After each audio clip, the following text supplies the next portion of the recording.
Je m'appelle Victor Turpot. Les 4 dernières années, j'étais normalien élève à l'ENS Paris-Saclay. Et à l'heure actuelle, je suis doctorant en première année au Centre de nanosciences et nanotechnologie à Palaiseau. Alors, mon parcours assez classique, j'ai intégré l'ENS après une classe préparatoire que j'ai effectuée à Rouen. J'ai toujours été passionné par la physique et surtout les applications de la physique. Donc, j'ai intégré l'ENS en année Saphir. Par la suite, comme j'étais passionné par l'électronique, j'ai bifurqué au département E2A. Donc j'ai fait le M1 E2A au sein du département anciennement E2A qui maintenant s'appelle Nikola Tesla. Pour poursuivre, j'ai fait une année Artech, donc recherche en technologie quantique comme année spécifique de parcours au sein de l'ENS, parce que j'ai toujours été passionné par la physique quantique. Et j'ai fini sur un master de QLMN, donc Quantum, Light, Matter and Nanoscience, qui m'a permis de faire ce que je fais à l'heure actuelle, donc une thèse en photonique intégrée, nanophotonique, au C2N.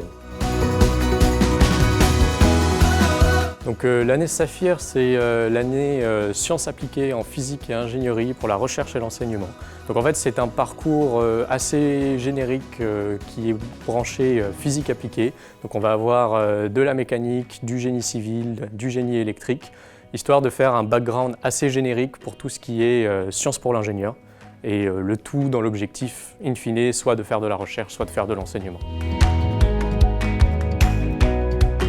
C'est la génération de peignes de fréquence sur puce dans le moyen infrarouge.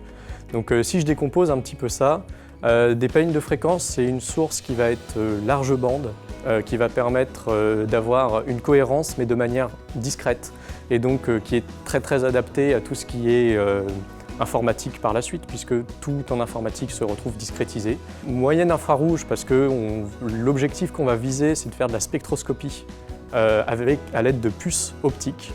Et donc sur puces, parce qu'on est capable de confiner la lumière sur des puces. Donc nous, c'est basé sur la photonique silicium. On est capable de confiner la lumière sur des puces. Et à ce moment-là, on peut faire des dispositifs de spectroscopie intégrés sur des puces qui ne sont pas plus grandes qu'une pièce de 2 €.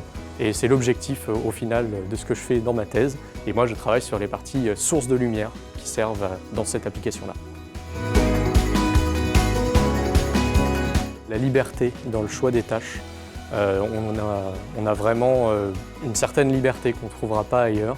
J'ai aussi la chance de collaborer avec beaucoup de gens à l'international. Le projet se produit avec des partenaires, que ce soit en Italie ou partout en Europe.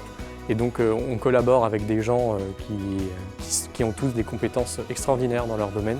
D'autres avantages, c'est que le doctorat, c'est comment dire, un domaine à part où en fait chaque temps consacré à augmenter ses connaissances est quelque chose qui est raisonnablement acceptable. Et en fait, c'est un des rares, si je peux dire, métiers.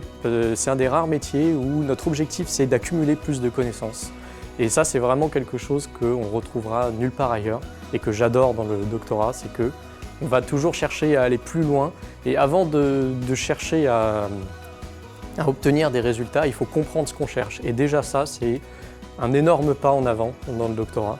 Et c'est vraiment ça que j'adore dedans, c'est qu'on a la possibilité de continuer à apprendre aussi loin qu'on pourra aller.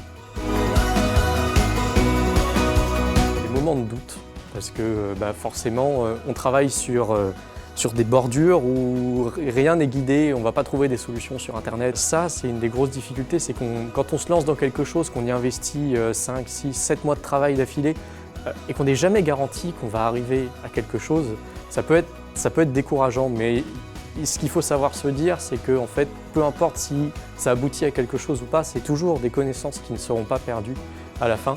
Et ça nous permet, quand bien même on ferme une porte, ça nous permet de toujours contribuer à une connaissance qui sera open source, si j'ose dire, dans le monde.